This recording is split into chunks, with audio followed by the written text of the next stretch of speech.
अल्लाह ही अपने बंदों में से जिसके लिए चाहता है रोजी फराख कर देता है और जिसके लिए चाहता है तंग कर देता है। बेशक अल्लाह हर चीज से वाकिफ है। और अगर तुम इनसे पूछो कि आसमान से पानी किसने बरसाया, फिर उससे जमीन को उसके मरने के बाद किसने जिंदा किया, तो कह देंगे कि अल्लाह ने। कह दो कि अल्लाह का शुक्र है, लेकिन उनमें अक्सर नहीं समझते। और ये दुनिया की जिंदगी तो सिर्फ खेल और तमाशा है, और हमेशा की जिंदगी का मकाम तो आखिरत का घर है। काश ये लोग समझते।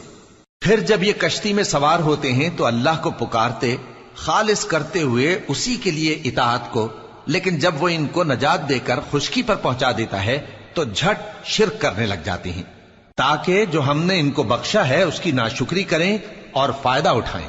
सो खैर अनकरीब इनको मालूम हो जाएगा। क्या इन्होंने नहीं देखा कि हमने हरम को मकाम अमन बनाया है